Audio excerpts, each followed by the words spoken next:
বঙ্গবন্ধু ধান ঔষধি ধান। আর এই যে পাটনা প্রকল্পে এখানে কি আছে, পিএফএস, তাই না? এটা পিএফএস স্কুলের নাম। এই স্কুলে আমরা কেউ শিক্ষক না, বুঝছেন, আর আপনারাও ছাত্র না। এখানে শিখতে আমরা সহযোগিতা করব, আমরা হলো সহায়তাকারী। এই পৃথিবীতে শিক্ষার মাধ্যম হলো মোট তিনটি মাধ্যমে মানুষ শিক্ষা গ্রহণ করে। একটা হলো অনানুষ্ঠানিক শিক্ষা ব্যবস্থা।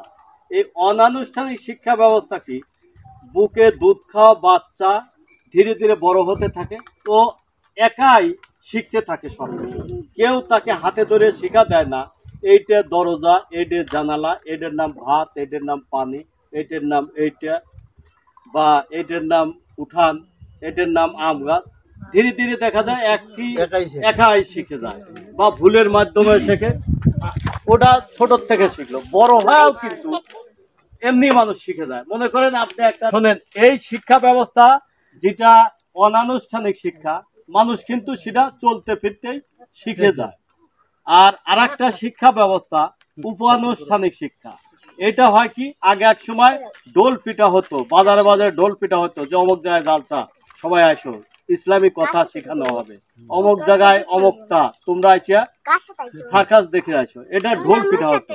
আর বর্তমান যুগে কি করা হয়, মাইকিং করা হয়, যে অমুক জায়গায় ডাক্তার বসবে, অমুক জায়গায় জালসা হবে, জালসায় ইসলামিক কথাবার্তা শেখানো হবে। এইটা হলো উপানুষ্ঠানিক শিক্ষা। এই শিক্ষা কারো বাধ্যতামূলক না, যার ইচ্ছা হয় যা শেখে, যার ইচ্ছা হয় যা শেখে না। ওই প্রতিষ্ঠানে ওই জালসায় কি সবাই যায় না? যার ইচ্ছা হয় সে যায়, যার ইচ্ছা হয় না সে যায় না, তাই না? আবার কেউ জালসায় বসে থাকে, কেউ খাজা মোয়ার দোকানে বসে থাকে, এরকম দেখেন না? দেখেন, তাহলে যার ভালো লাগবে সে শিখবে, আর যার ভালো লাগবে না সে শিখবে না। এই স্কুলে এটাও হলো উপানুষ্ঠানিক শিক্ষা। এখানে আপনাদের যাদের ভালো লাগবে তারা আসবেন, বসে থাকবেন, শিখবেন। আর যাদের ভালো লাগবে না তারা চলে যাবেন, কিন্তু ডিস্টার্ব চলবে না, বুঝছেন? এখানে যত সময় আপনার ভালো লাগবে তত সময় থাকবেন।